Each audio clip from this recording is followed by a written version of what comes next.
E pronto, eu acho que agora fica bom. Tá vendo a gente normal agora? Sim, agora tá ótimo. Sua imagem também tá ok agora. Tá boa? Tá. Tá Tô bom, segurando aqui o celular. ok. Bom, Vamos lá? vamos lá. Você estava falando da sua atuação como psicóloga, não é? Fala, completa lá um pouquinho que você estava falando de como você atua nessa área. Tá, tá. Vamos retomando então. A psicologia, ela tende a abrir um espaço para que as pessoas possam olhar para essas fragilidades, né? Para essa vulnerabilidade que ocorre muitas vezes por determinadas situações, e hoje, especificadamente falando da pandemia, né? Então, muito importante a abertura que se está dando hoje com essa live, para que a gente possa esclarecer algumas dúvidas, né? E apoiar, juntamente com a psicologia, essa questão emocional que fica tão evidente nessa fase, né, de incertezas, né, daquilo que é desconhecido e que ameaça as vidas, né, e que atravessa a rotina e o dia a dia das pessoas de uma forma mundial, né, cada um na sua particularidade sofrendo essa questão, né, e da gente poder apoiar e esclarecer alguns pontos que ajude a minimizar os impactos que isso causa na vida das pessoas hoje frente a essa devastação, a essa situação.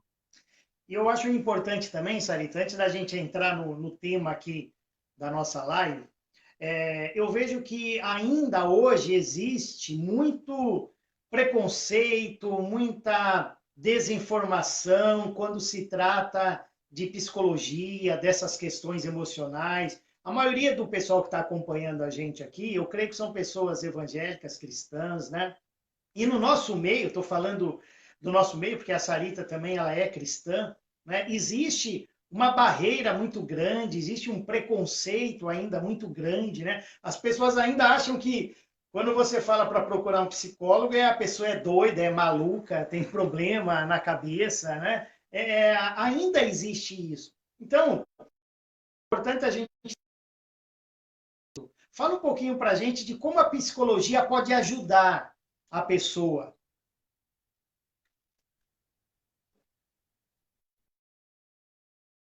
Travou? Cortou o finalzinho. Como Eu queria que ajudar? você falasse como a psicologia pode ajudar a pessoa, como que a psicologia quebrar um pouco assim esse preconceito, quebrar essa imagem que as pessoas têm. Tá.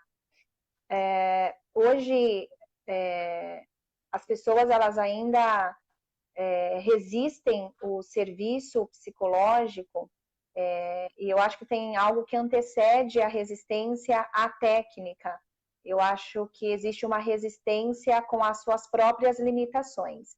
Então, há uma resistência ao serviço psicológico porque há uma negação das nossas limitações, há uma limitação de olhar, né, para as nossas fragilidades, para as nossas dificuldades. Então, logo se rejeita um serviço que vai olhar para isso, né, que vai te ajudar a suportar isso. E como a psicologia pode atuar? Como a psicologia pode contribuir? A psicologia contribui ajudando o outro a olhar para si, né? A suportar essas fragilidades, a olhar para essas dores. Então, a partir do momento que eu aceito que eu tenho questões e que eu preciso olhá-las, então eu dou oportunidade de rever e mudar. Então, enquanto eu nego, enquanto eu resisto esse trabalho, então eu continuo sendo a mesma pessoa, né? Manifestando os mesmos sintomas, mas eu não procuro de fato olhar para o que causa isso. Então, a psicologia ela tem um trabalho profundo, né? É um processo delicado e é um processo muitas vezes doloroso, porque vai tratar justamente daquilo que causa dor. Então, as pessoas elas resistem o trabalho daquilo que é desconfortável, daquilo que vai tirar ela daquela zona de conforto, né? Que vai fazer com que ela faça alguns movimentos de buscar pelas respostas. Porque as pessoas, elas tendem muito a procurar coisa pronta, né? Então, a gente vai atrás do medicamento que imediatamente vai subtrair aquele sintoma, mas a gente não vai, de fato, cuidar daquilo que causa esses sintomas, daquilo que eu convivo e aprendo a conviver. Então, a psicologia, ela tende a contribuir com esse olhar, ajudando o outro a dar conta dessas suas fragilidades. E as pessoas, elas não querem olhar para isso. Então, logo, há uma rejeição muito grande ainda do serviço psicológico. E eu vejo, assim, esse preconceito, essa rejeição que existe, né? Por falta de informação, talvez. Porque a pessoa, quando tem um problema no joelho, ela vai no ortopedista. A pessoa, quando tem um problema no coração. Mas um cristão, por exemplo, quando ele passa por situações emocionais delicadas, ele se recusa a procurar um profissional. Não é? Ele acha muitas vezes que ele está pecando, que é falta de fé, não é? Mas você que está nos assistindo, você que é nosso irmão em Cristo, você quando tem um problema no coração, você não vai no cardiologista, isso não quer dizer que você não tem fé ou que você não crê em Deus. E da mesma forma que os nossos órgãos, eles acabam adoecendo, a nossa mente também, às vezes, ela precisa, não é, de um profissional que possa estar nos orientando, trazendo ferramentas que nos ajude a melhorar a nossa vida. Eu creio dessa forma. Esse preconceito, ele chega a ser algo como subestimar aquilo que Deus capacitou alguém para fazer, né? Porque Deus, ele tem inúmeras estratégias. Então, se existem pessoas capacitadas para isso, por que não procurar? Se foi Deus que deu essa capacidade para a pessoa buscar esse conhecimento para ajudar o próximo. Então, esse preconceito, esse tabu que as pessoas criam, só prejudica. É como você sofrer de enxaqueca e não querer tratar a enxaqueca. E até você falou sobre a zona de conforto.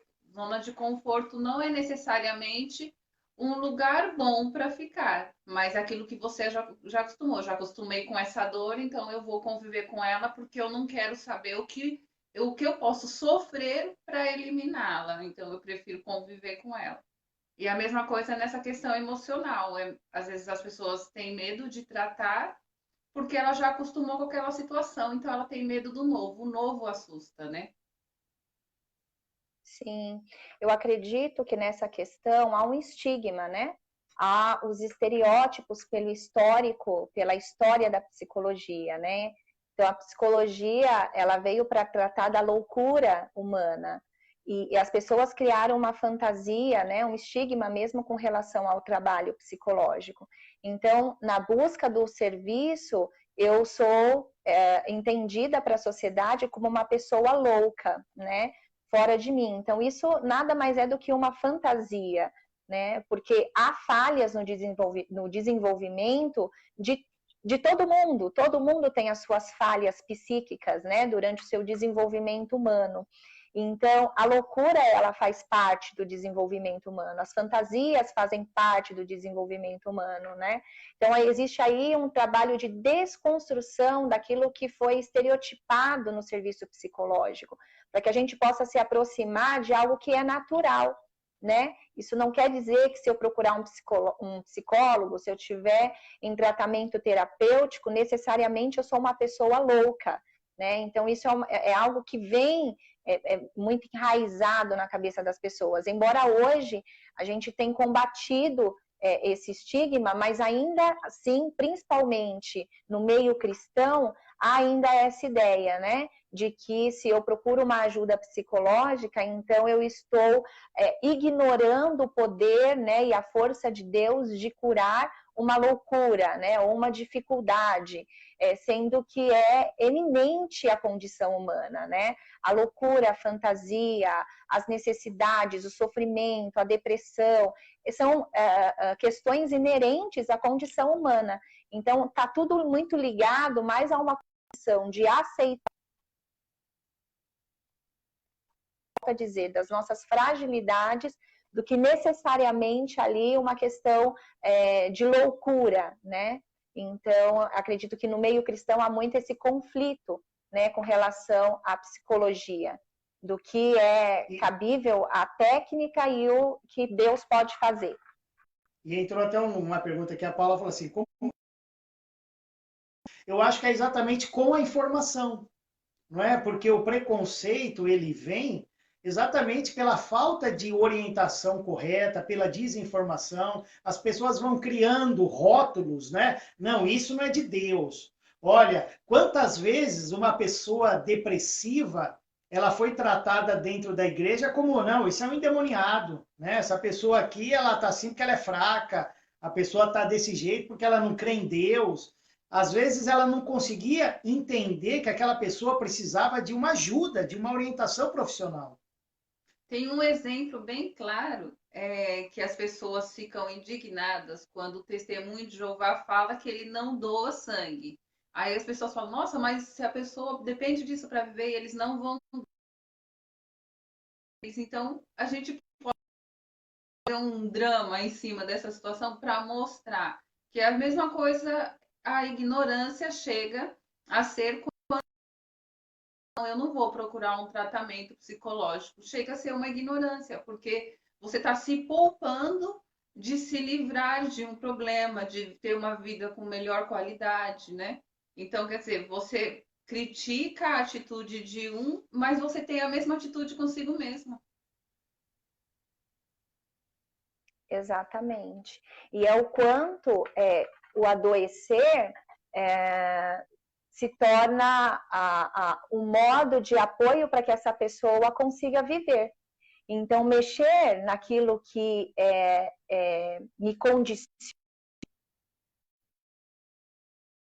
né? É me desestruturar no sentido de que eu... Oi? Estão me ouvindo? Oi, pode ir. Travou, agora voltou. Oi.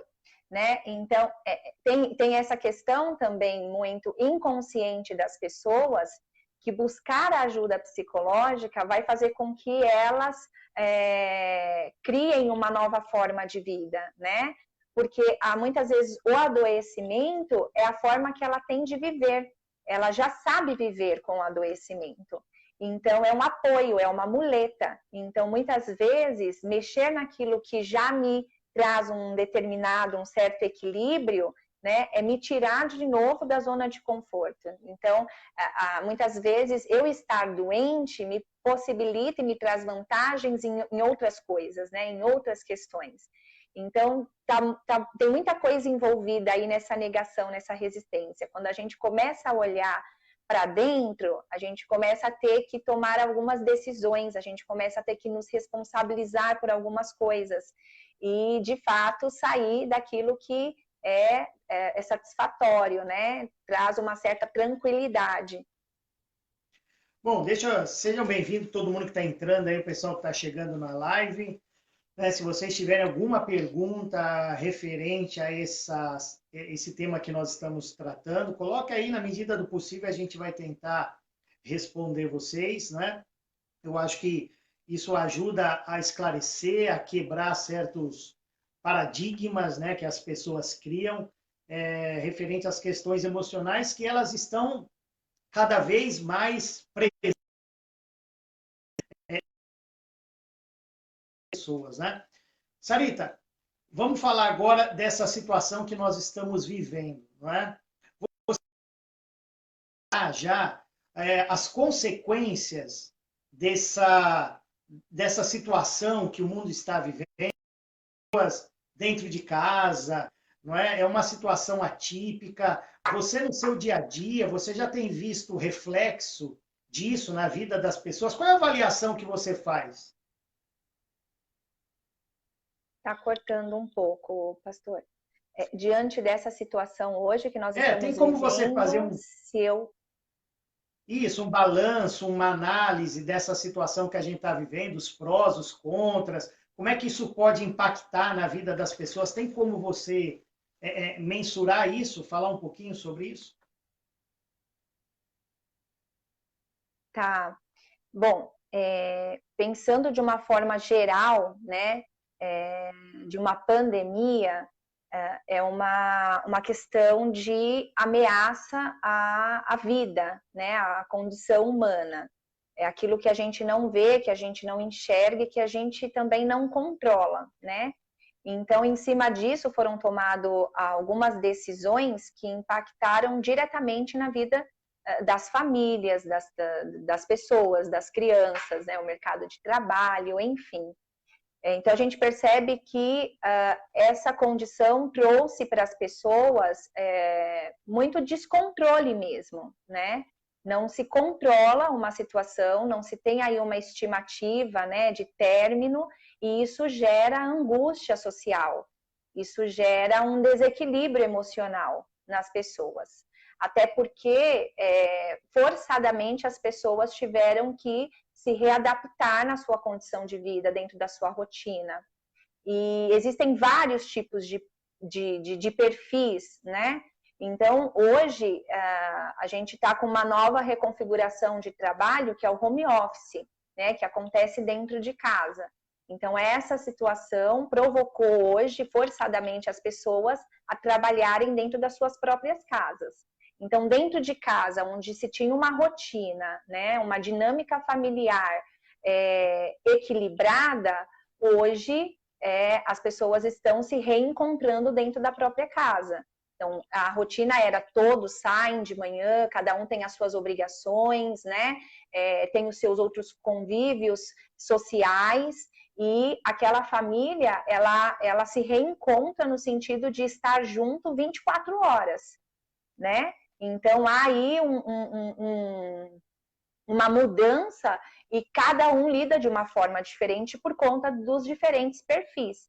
Então, há aqueles que lidam muito bem com a reclusão, né, por ter perfis mais reservados, né? Há outros que têm um perfil mais despojado, que ficar em casa tem entediado, tem estressado, né? Até porque quem tem criança, a criança ela tem um nível de energia muito mais alto, né? Uma dependência muito mais alta. E aí você ter que se administrar para dar conta de uma nova reconfiguração familiar, isso automaticamente, naturalmente, gera um estresse, gera um desequilíbrio. E aí é necessário buscar um novo equilíbrio, né, dentro dessa dinâmica de trabalho, dessa dinâmica familiar, dessa dinâmica escolar, que tende aí, né, que tendeu aí a mudanças por conta da pandemia. Então, essa questão... Não, pode concluir. Então, essa questão mundial afetou a todos, né? Mas cada um dentro das suas particularidades. Cada um reage ao estresse, à irritabilidade, né? Dentro do seu perfil, dentro da sua condição. Há aqueles que sofrem mais, há aqueles que sofrem menos. A verdade é, todos nós vamos perder com essa pandemia. Todos nós, de alguma forma, vamos ser atravessados por essa pandemia. A diferença é o que cada um vai fazer para minimizar esses impactos. Inclusive, a Paula fez uma pergunta aqui. Como lidar com essas pessoas que sofrem de ansiedade, que têm problemas assim emocionais, né? O que dizer, como chegar junto dessas pessoas, como lidar? E é verdade, como que a gente lida com essas pessoas, né? Ela está perguntando. E assim, só completando essa pergunta, falando de ansiedade, que é uma coisa muito presente, né? Como é que ela se manifesta? Como é que a pessoa pode identificar? Porque às vezes a pessoa, ela sofre com isso, mas ela não tem a consciência, né? Ela nem sofre, ela nem sabe que ela passa por isso. Como é que a ansiedade ela se manifesta? Como é que ela pode prejudicar a pessoa no dia a dia? Tá. Bom, geralmente as pessoas que sofrem de ansiedade, elas sofrem por algum episódio, né? Isso não quer dizer que por conta daquela determinada situação foi desencadeada a ansiedade, né? Pode ter sido que essa pessoa ela vem de uma vivência, de experiências em que ela vai acumulando, né, as suas insatisfações, ela vai internalizando todas as suas questões de conflito, de insatisfação, e num determinado momento, então algo que seria o empurrão, ela tem a crise de ansiedade, né? Então a gente não consegue identificar só em análise necessariamente o que pode ter desencadeado. Então pode ter sido N situações, né, dentro das experiências dessa pessoa, que pode ter aí desencadeado. Né? Então uma situação mais marcante como a pandemia, por exemplo. Né? Muitas pessoas já ali com transtornos emocionais, né, com essa questão da ansiedade já presente, foi potencializada agora na pandemia, né? Mas não necessariamente a pandemia desencadeou a crise de ansiedade. Então, a gente só vai conseguir identificar isso em processo de análise. E é em cima da agora, como a gente pergunta, pode... como lidar, como a gente...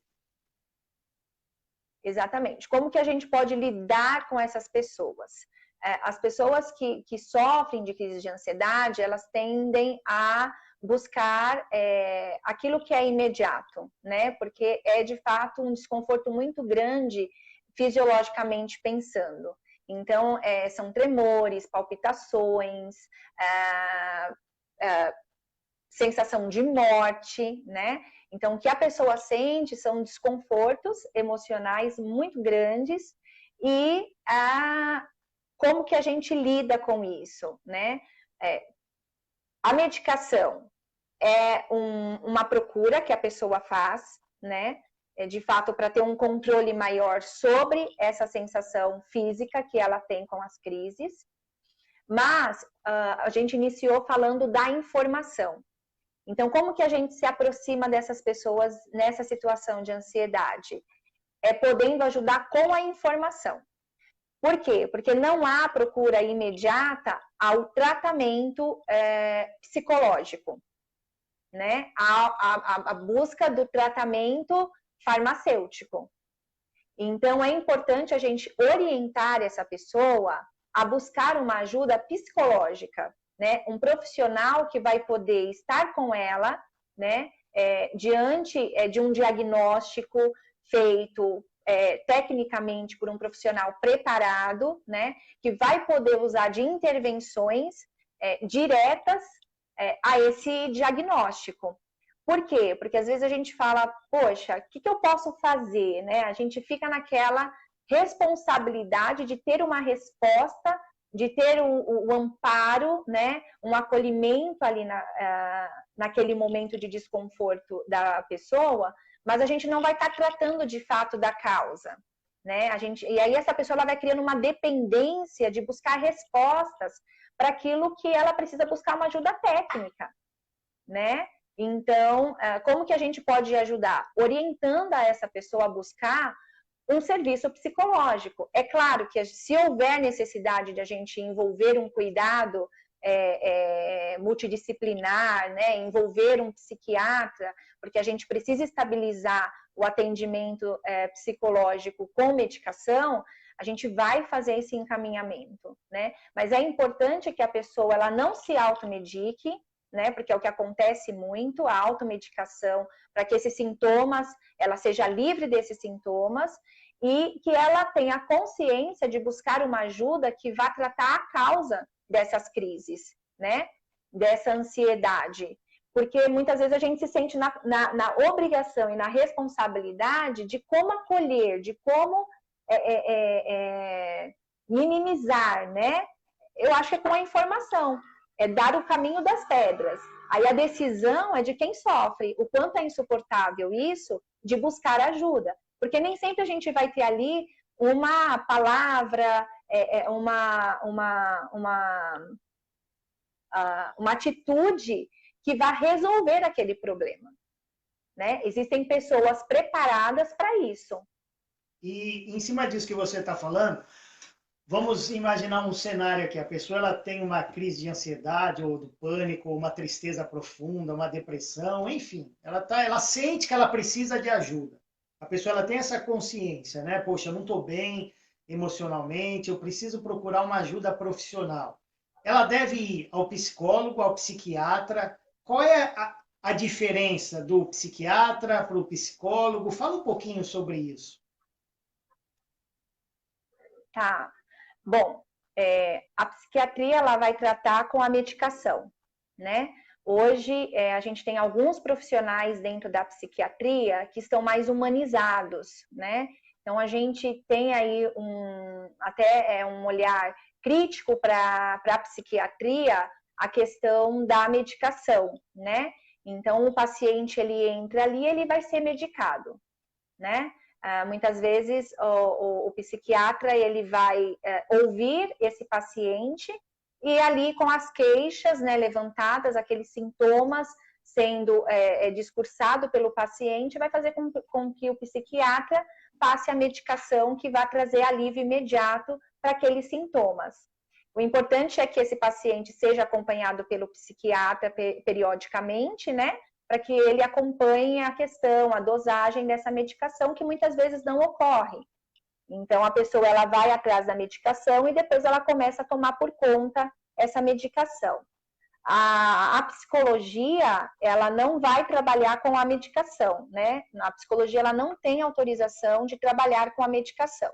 Então, a medicação, ela só vai entrar em casos realmente em que a terapia, ela precisa de um equilíbrio e o paciente realmente está com um quadro muito crítico. Muitas vezes ocorre. Então, uma depressão muito profunda, né? Uma depressão grave, ou a gente tem casos de psicose, casos de esquizofrenia, né? Que são casos um pouco mais difíceis de ser trabalhados no setting terapêutico.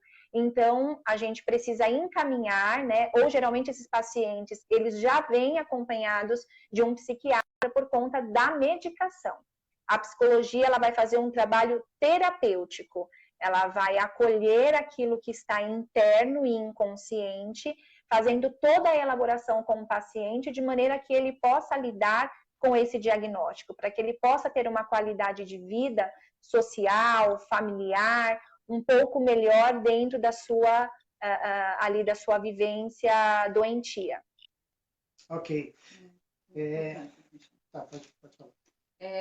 A Michelle entrou aqui, Sarita, e ela falou assim, quando a gente já sabe que tem ansiedade, e agora nessa pandemia, e na dificuldade de buscar ajuda, tem alguns exercícios, tarefas que podemos fazer para minimizar? Ela acredita que terapia é fundamental fazer sempre.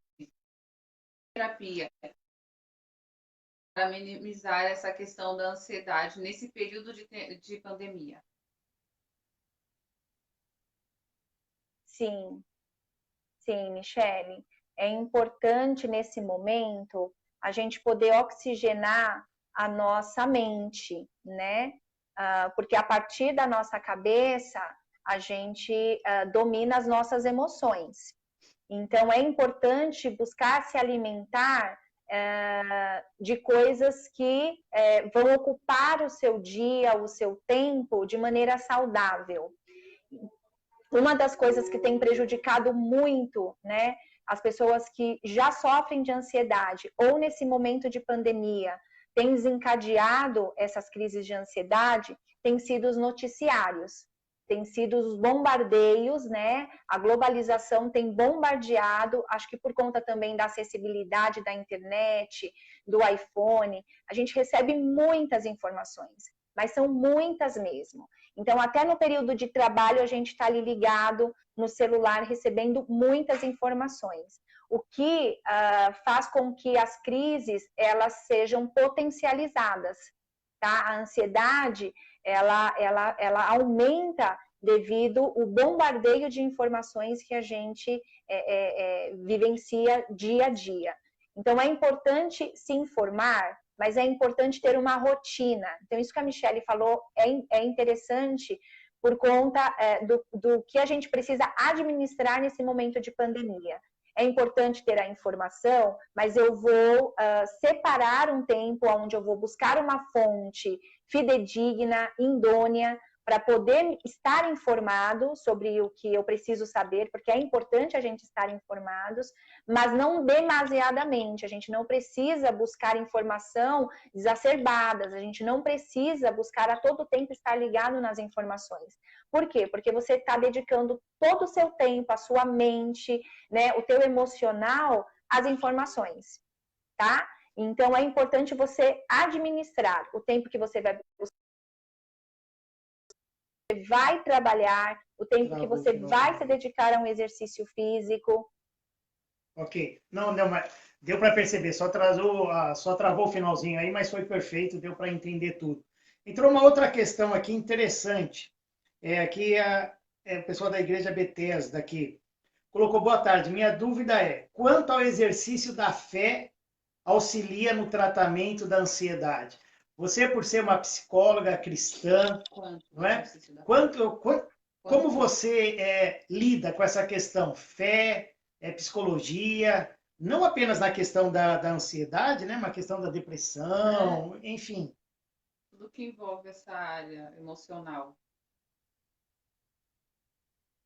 Bom, a gente no consultório, a gente trabalha muito com as particularidades daquele paciente, né?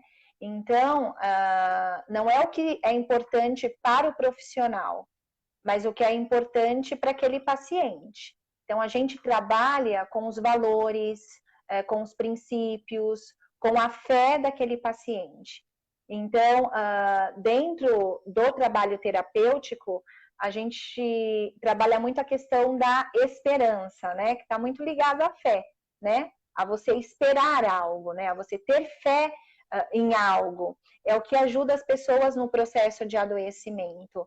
Então, a religião, ela tem muito a contribuir com os processos e diagnósticos dentro do consultório.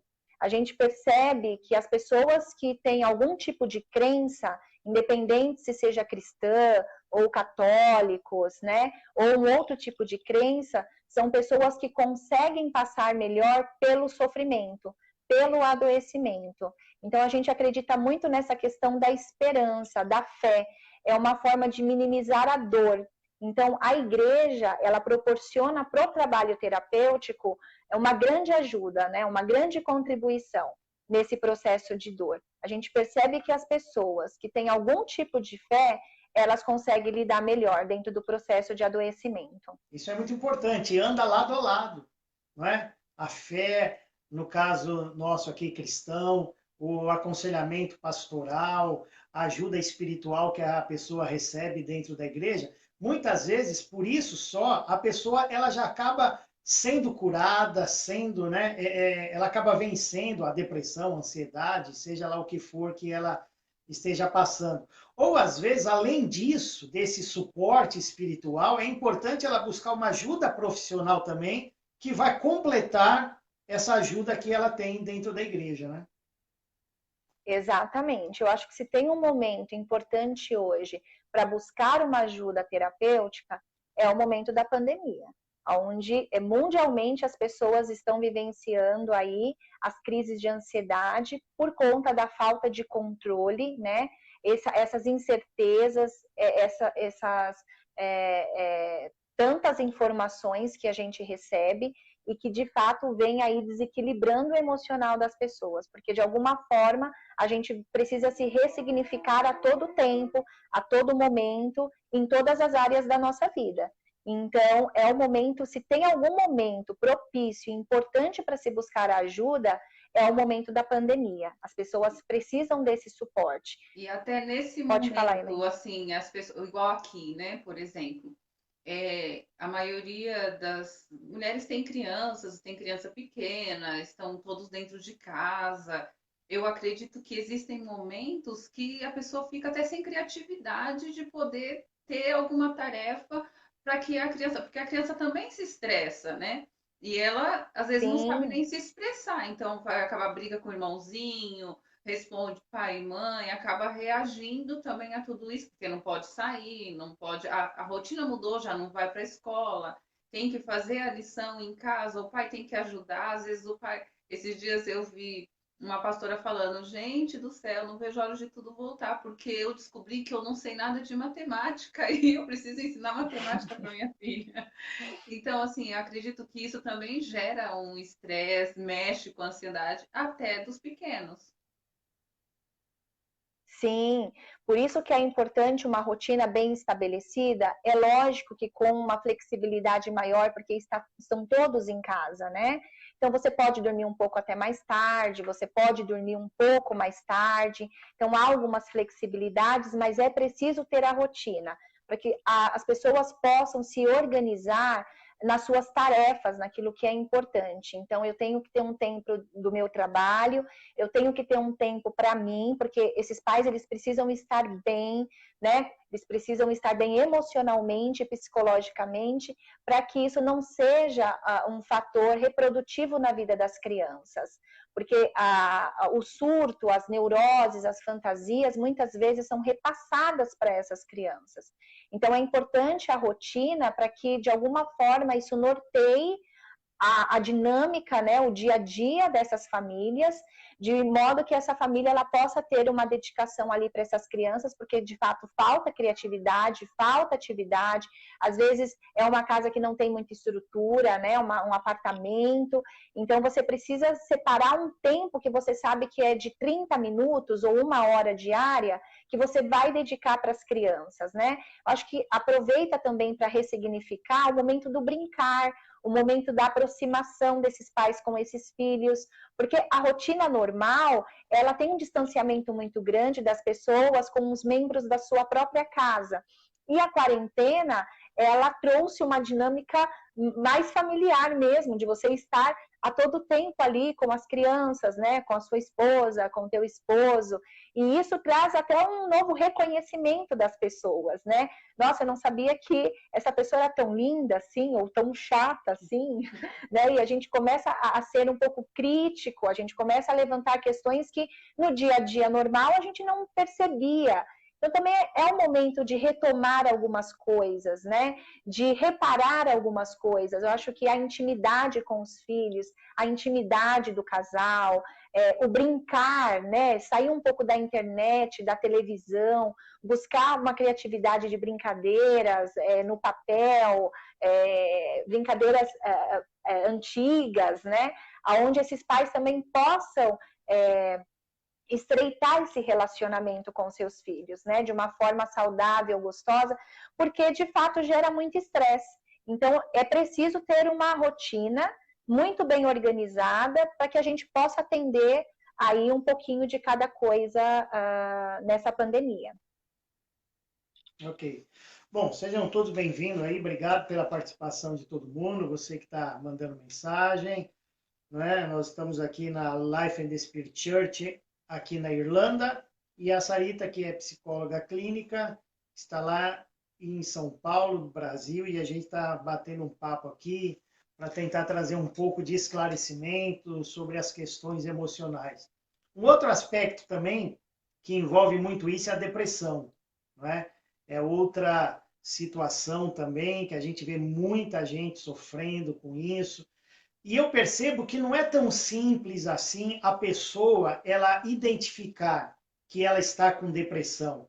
Porque às vezes a pessoa ela tem uma tristeza e ela acha que aquilo faz parte dela, que ela é assim. Né? Ela acha que ela não precisa buscar ajuda porque aquilo faz parte dela. Não, eu sou assim. Ou às vezes a pessoa ela é muito introvertida. Não é que todo mundo que é introvertido tem problema, né? Mas alguns, sim. Então, o que você pode falar sobre a depressão? Como identificar? Eu queria que você falasse um pouco sobre isso. Travou. Você conseguiu entender o final da Travou, pergunta? pastor.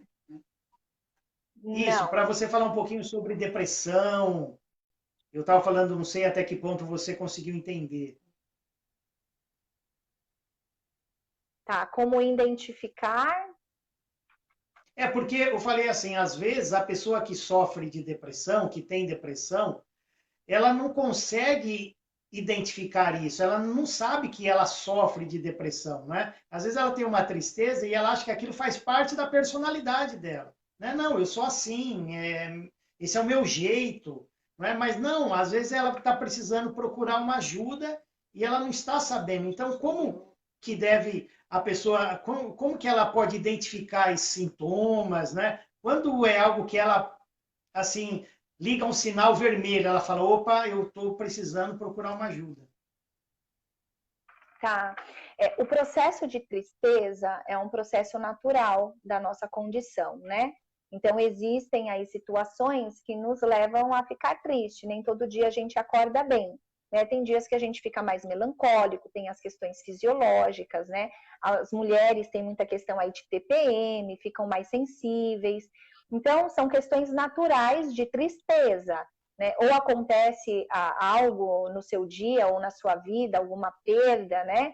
Que provoca esse sentimento de tristeza, o que é inerente à nossa condição, né? Agora, o que vai me fazer pensar se isso é uma depressão, se essa tristeza é uma depressão, né? Porque geralmente as pessoas realmente têm dificuldade de identificar. Então, a gente vai lá nos diagnósticos, sem apetite ou com muito apetite, sem sono, ou tá dormindo muito, e aí a gente vai seguindo meio que um protocolo e fala, olha, eu sou... Tem aquelas que não sabem que tem, e tem aquelas que já que propriamente se diagnosticam com a depressão. O que vai fazer a pessoa identificar se ela está deprimida ou não é a intensidade e a recorrência desse sentimento. Então, a permanência desse sentimento. Então, às vezes a gente tem um caso mais específico, mais pontual, por exemplo, de uma perda, né, de um luto, onde a gente tem aí uma estimativa de um processo de luto, onde é natural a pessoa se deprimir, a pessoa passar por esse processo de luto, né? De choro fácil, de tristeza, de desânimo. Só que após aí um ano, né? Um ano e pouquinho, a gente já espera que a pessoa comece a se restabelecer emocionalmente. E ela comece a lidar com isso, né? A fazer essa elaboração da perda. Agora, quando isso é muito intenso, quando isso permanece, então a gente tem um problema aí crônico, né? Porque existe dois tipos de depressão. Aquela depressão que ela é crônica, né? E a depressão por conta de alguma fatalidade, de algum acontecimento.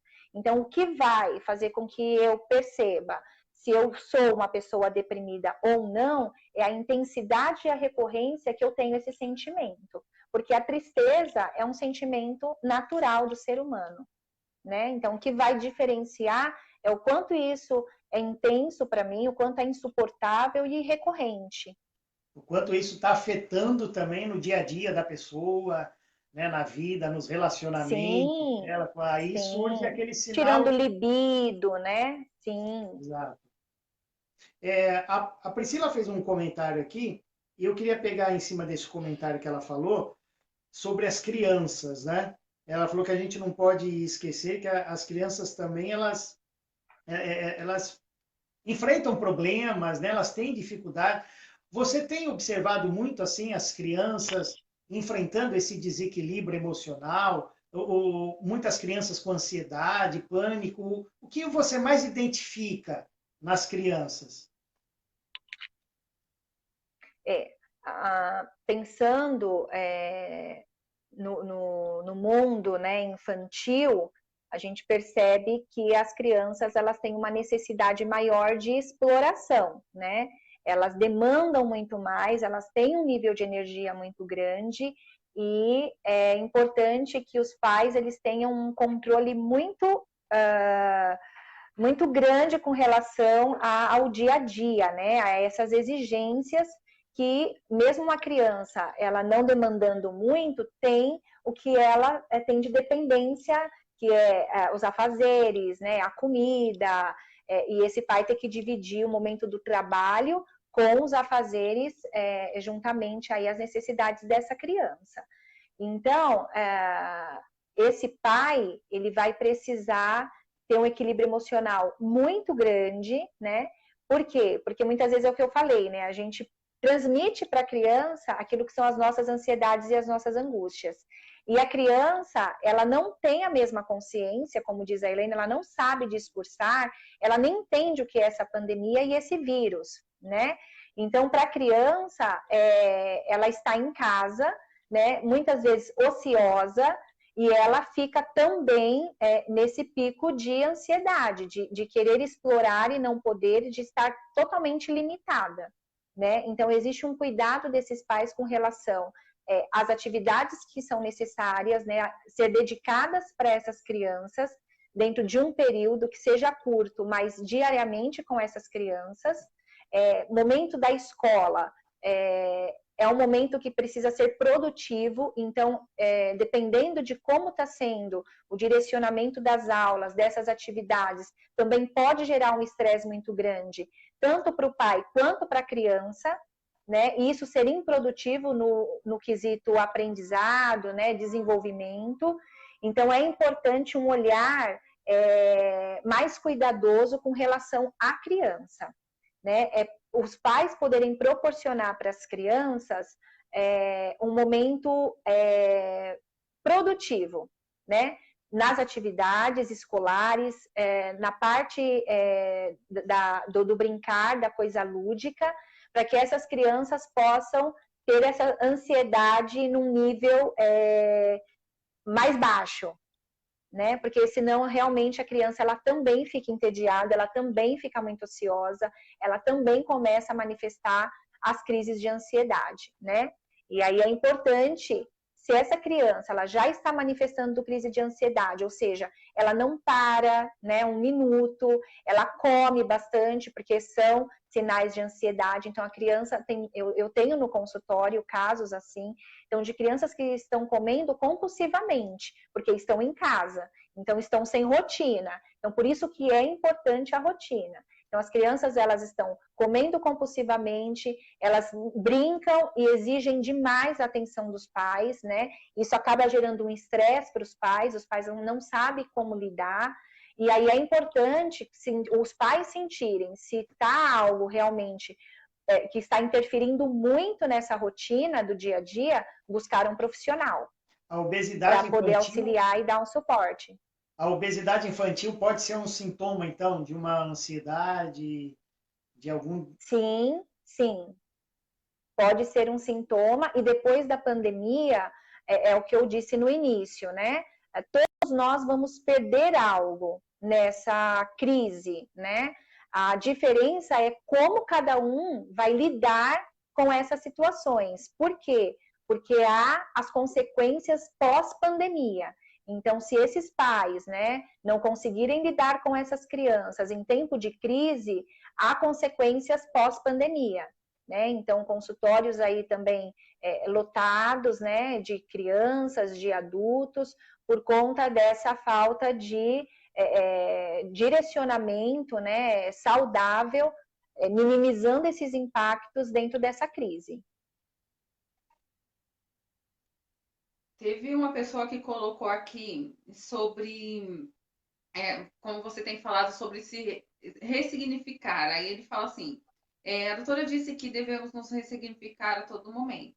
Isso não gera uma maior ansiedade, uma vez que emocional?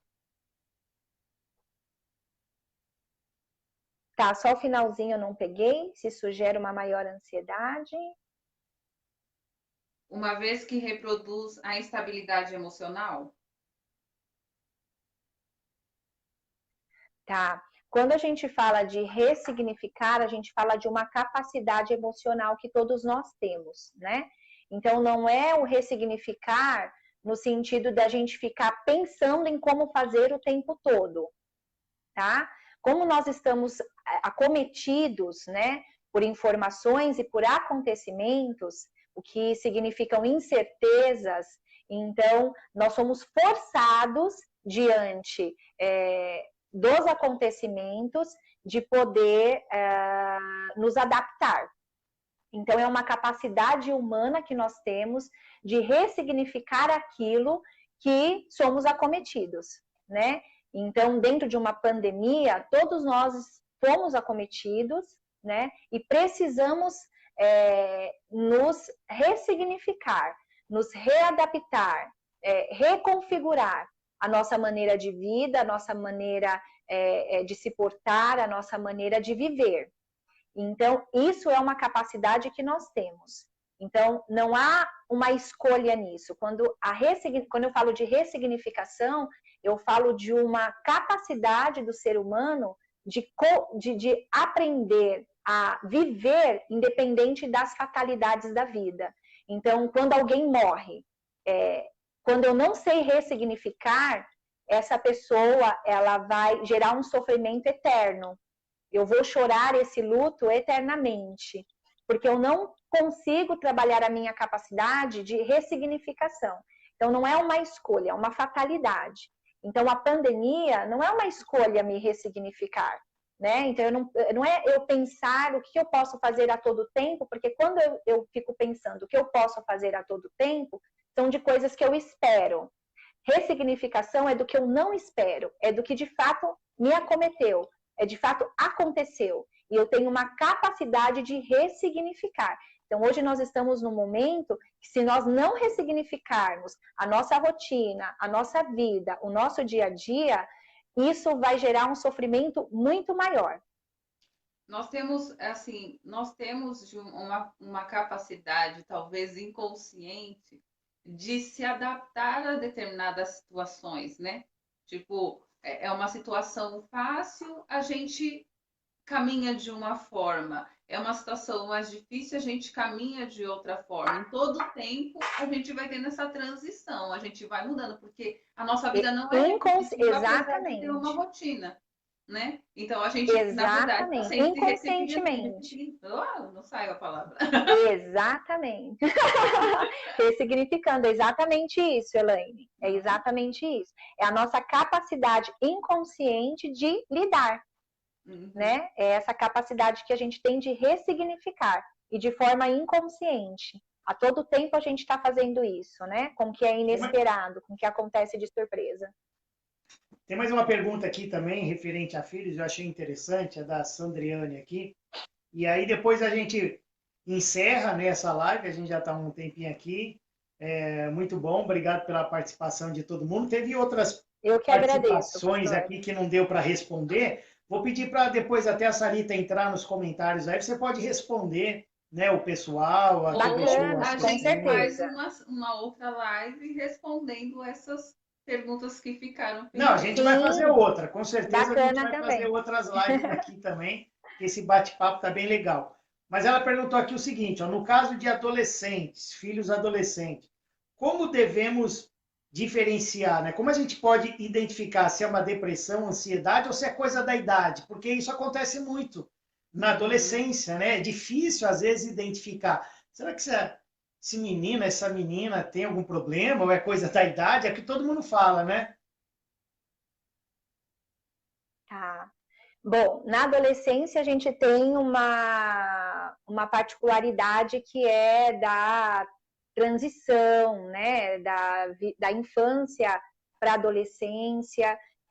A gente tem também uma questão neurológica, de questões críticas que o adolescente não tem. Então, ele ainda está em busca da sua identidade, ele ainda não tem uma identidade, ele ainda não tem conceitos muito bem formados. Então, ele está nesse período de transição, né? Então, dentro da adolescência, podem ocorrer muitas crises.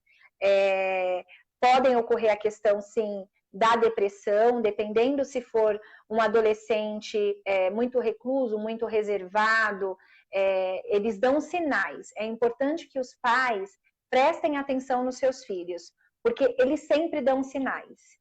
Então, é importante o olhar dos pais com relação ao comportamento, à recorrência, à intensidade e os impactos que isso está tendo na vida desse adolescente. Então, se o rendimento escolar está caindo, se está ficando muito tempo fechado no quarto, né? Então, perceber alguns sinais para poder, então, buscar ajuda.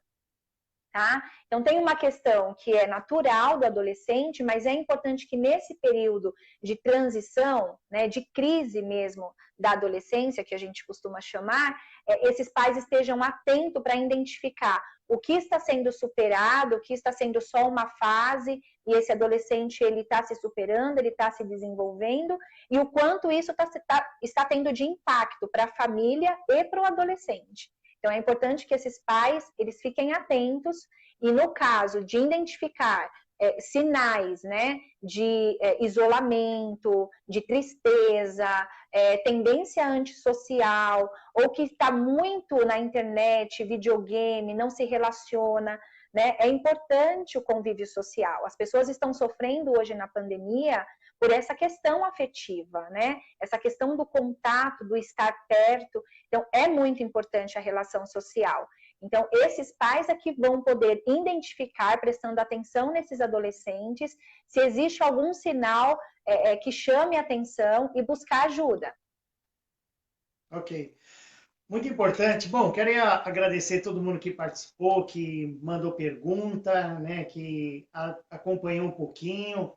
Obrigado. A gente vai fazer outras vezes, né, só para esclarecer aí. Era para a gente estar fazendo essa live aqui pelo Instagram da igreja, mas deu problema na conexão, não foi possível, então a gente migrou aqui para o Facebook, né? Mas a gente vai estar marcando outras oportunidades. Quero te agradecer, Sarita, por esse tempo, por essas informações. Eu que agradeço, pastor Elaine.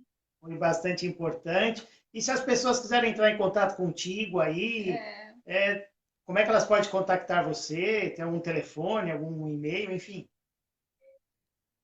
Tem sim, pastor. Eu vou deixar com a Elaine, depois, eu não sei se a Elaine consegue replicar, mas eu vou deixar o meu contato. Eu tenho a minha página do Face, Sarita Mariano, tenho o meu Instagram, que é Psico Sarita. Quem quiser me procurar, me chama no reservado, e eu fico à disposição para tirar qualquer dúvida, né? E deixo aqui também o meu trabalho à disposição, a gente está com os atendimentos online. Então, as pessoas que participaram dessa live, que se identificaram com algum ponto, alguma questão que foi discutida aqui, eu fico à disposição para que a gente possa fazer um desdobramento maior, tirar e possivelmente iniciar um atendimento, porque eu acredito que isso é muito importante, né? Principalmente nesse momento de pandemia, é um suporte e é um espaço em que a pessoa para olhar para ela valia nesse período. Ok. Obrigadão, foi muito bom. Eu espero que todas essas informações aí que você passou para nós, né, possa servir aí para aqueles pais que de repente estão tendo algum problema com os filhos, com os adolescentes, né? E se você, meu irmão, minha irmã, nossos irmãos em Cristo, que é a maioria das pessoas que estão acompanhando aqui, se você sente que você tem algum problema emocional, procure um profissional, né? Isso vai poder ajudar você, isso nada vai afetar a sua fé, isso nada você não vai estar pecando por causa disso, não, você vai estar procurando o auxílio de um profissional como qualquer outro que estão aí para nos orientar e para nos ajudar. Algo mais que você queria acrescentar? Aguardem as cenas do próximo capítulo. Já vão preparando as perguntas para a Sarita na próxima live. Ficaram algumas pendentes aqui, eu anotei para depois a gente passar e já esclarecer na próxima live. Eu acho que assim, informação é algo muito importante, já é o início de um tratamento, né? Porque às vezes quando a gente não tem informação, a gente não consegue dar um passo à frente. Então a informação já é o início. Exatamente. Como a Sarita falou, depois eu vou colocar o Instagram dela aqui, o contato dela, tudo direitinho. Nós vamos avisar quando nós vamos fazer a próxima live, espero que dê certo no Insta da próxima vez. Mas eu acredito que contribuiu bastante, foi uma bênção. Obrigada, Sarita. Para mim foi bastante esclarecedor. Eu que agradeço, eu acredito que deu para ajudar as pessoas a tirarem dúvidas aqui. Que Deus continue a te usar dentro daquilo que Ele te capacitou para fazer, né? Que você continue sendo essa bênção na vida, ajudando para que outras pessoas tenham uma vida de qualidade, né? E que Deus possa te usar ainda muito mais. Obrigada, Elaine. Obrigada, pastor. Obrigada a todos que participaram. Espero ter sido rápida, objetiva e ter esclarecido algumas dúvidas. Fico à disposição. Que Deus abençoe vocês, esse ministério. e que a gente tenha outras oportunidades, né? Porque isso é rico e produtivo para todos nós. Obrigada. Obrigado, pessoal. E ó, vocês podem acompanhar aí a igreja nas redes sociais, acompanha lá, Life and the Spirit Church. Acompanha a gente no Instagram, a gente tem a página também no Facebook, no YouTube, ok? Vai ser um prazer ver o seu comentário na igreja, ok? Pessoal, boa noite, Deus abençoe a pessoa aqui da Irlanda, do Boa Brasil. tarde do Brasil, né? Boa tarde. Um abraço, até mais. Tchau, fique com Deus. Tchau, tchau.